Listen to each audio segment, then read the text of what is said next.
Huge 52 men in the camp. So yeah, that's right. We're the only 2 original men from the original camp. Now there were so many guys. Elder Tahar set it up where you had point men that was over men and platoons. It had to be that way. You got a lot of guys. So Elder Tahar had given these guys an order to set up tests, which we even do that now with brothers. Just keep brothers sharp. These guys, but Yumyan and Nathaniel and Ramayallah and them guys, they were given the old Samakban, that little weasel. Where are you at, man? With your wives, with that one woman you hit up in the school, her face looked like the back of a Nestle Crunch bar. You know what I mean? You know what I'm saying? Well, but anyways, they had them tests, and they were good. It was hard to look at, man. And he would brag about them 2 skanks, man. These are my 2 wives. These are my 2 wives. And like when you call them brother, Samakban. He's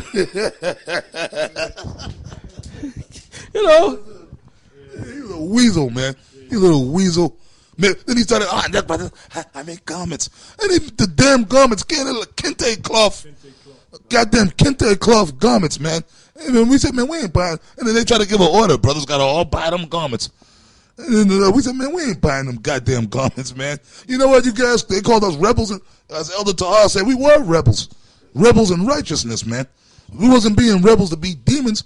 It was that we wasn't going to follow the bullshit you guys was coming around. And then you guys didn't want us around no way, so we stayed away from you. And then you still wanted to fuck with us. No. When we was around, they didn't want us around because we were wicked, supposedly wicked and shit. Yeah. But when we stayed away, they wanted us around, man. Yeah. And we're them guys, Yeah. You guys.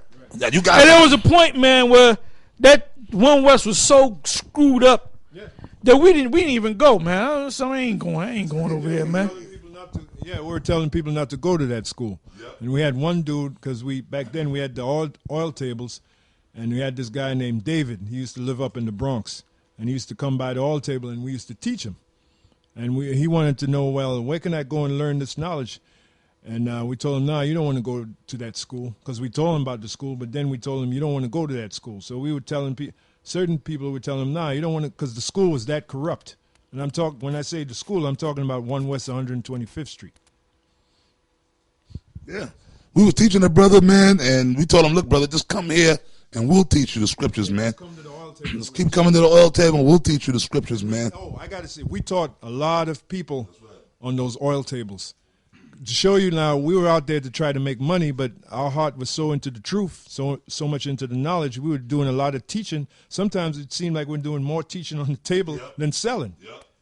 And beginning with Elder Tahar, So what you brothers that's now coming in, you other camps in the other states, the way you see Elder Tahar now, he's always been that way, man. Right. Even back when we were working on the oil tables, it was all about teaching. But you know what the Lord would do? We might be in the table, and for like 2 hours, we'd be on there teaching the dude, not making no money, but then as soon as we were done teaching and the dude was, okay, then leave, all of a sudden sales would just start. The Most High would just send that money, man. It was always spiritual. Now, I remember back when me and Ariella was so-called running buddies and shit, we used to leave the main school from the speaking at 9 o'clock or whatever, and I would go to his house, so I wouldn't have to go to where, my house, so that the next day we'll be able to, and we were taking the trains at that time, and that's when the Muslims was out there. E-Man Issa, we used to get on the train, get on the train at like 9, 10 o'clock at night, and we wound up getting to his house at like 3 in the damn morning, because we would stop and just start cursing the damn Muslims out, man, and then they would get their people, we curse them, and then there'll be a whole crowd. I remember one time we went to go see the movie Platoon down on like 44th Street. That's where them crackers went to see it, man. So we said, let's go see it over there. So we don't have to be around you damn niggas, right? So we went to go see the movie Platoon, man. It was a Muslim standing on the corner selling their bean pies and whatever the hell they were selling, man. The comic books and oils and incense, man. And we rolled up there. You know how we roll up there. Why is this serpent harmless as a dove? We roll up there all cool and ask some questions. And that's back when Israel wasn't all that famous. So they don't know who we were. So we come in, we ask them this script, break this down, break that down. Then all of a sudden it get heated, right? Then two other Muslims would come, and then the whole crowd would come. We would just have a camp, like an impromptu camp, man. Man, there'd be a whole crowd of people around us, man. And then we'd just lose it on them guys. We'd start cursing their asses out, man. Then we wound up missing the damn movie. We get on a damn train. It'll be 3 hours to get to where we get from Manhattan to Brooklyn. It took us 3-4 hours, man. Because you'd be cutting up them damn Muslims. Then when we would leave them, their tails would be in between their legs. Then we get on the train and run into some more of them and wind up cutting their asses up. And then we would say, look, get off at this next stop. We get off at the next stop, cutting the hell out of them. You run into some more. We might run into some damn Jehovah's Witness. We'd stop and cut the shit out of them, man. Yep. So it took us, a normal person took a half an hour to get from Manhattan to Brooklyn. It'd take us like 3-4 hours, man. You know? Yeah, that's being in the spirit, man. So you guys, and we cut them Muslims up so bad that a couple of them guys said, you guys, I got to be honest, you guys make a lot of sense, man. He said, but if you can deal with my teacher, Iman Issa, then you guys are bad. I said, where you at? Where you at, man? Myrtle Avenue. Man, you go to Myrtle Avenue, you take that damn I forget the number train. It's in Brooklyn, Myrtle Avenue. I don't know, I forget. But you used to take that damn L, all damn near took you about an hour and a half to get down there, man. That was in that style Bushwick. Around there. That was back when niggas. That's back when niggas were wild, man. You heard gunshots in the background and all that, man. Niggas getting stabbed up. That's when Brooklyn was wild, man. When Brooklyn was Brooklyn. You know, that's when Brooklyn was Brooklyn, man. And we went there, man, to that mosque or temple. This dude had like 10 blocks. It looked like Mecca, man. It looked like goddamn Mecca. He had took them buildings and he had put domes around it and made it look all like you was in the Arab man's land, you know? And so we went to the school, to the main place, and there was all kind of people up in there. And man, Iman Issa, well, we told them guys, make sure your master's here. You like Bruce Lee in Chinese Connection, you know? Is he your chief, you know? Anyway, we went over there and we said, where's Iman Issa? Because we wanted to see him. And I remember one guy said, he's in Egypt, man. I said, well, he's supposed to be here. He said, when he going to come back? He's going to come back in 2 weeks. I said, well, set up the appointment. Meanwhile, we were cursing them guys out, man.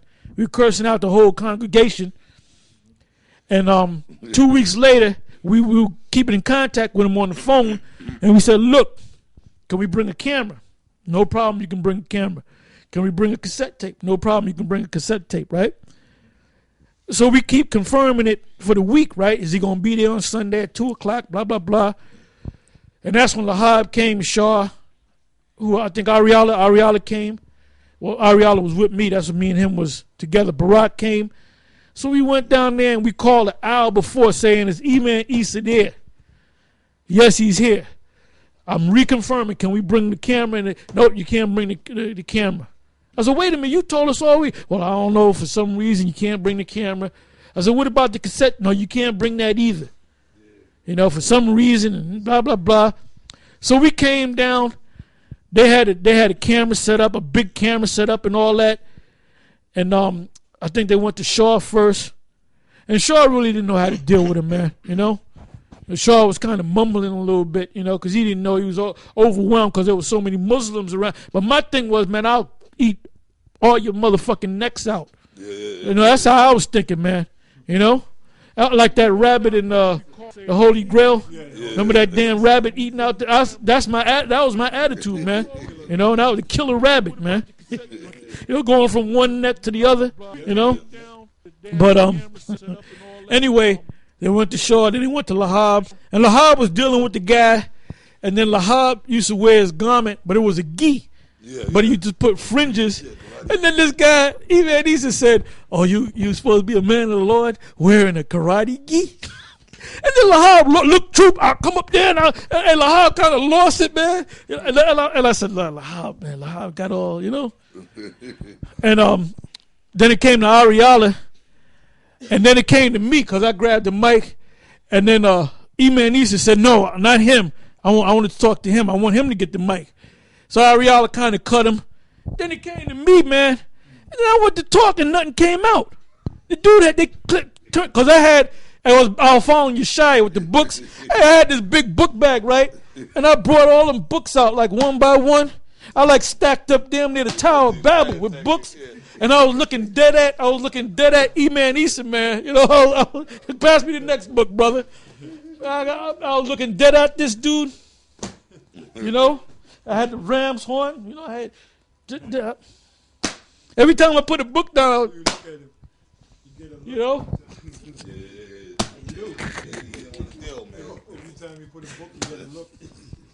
Then when it came to me, man, the guy didn't even want to talk, man. Then we just lost it, man. We just started cursing the dude out and cursing out his people.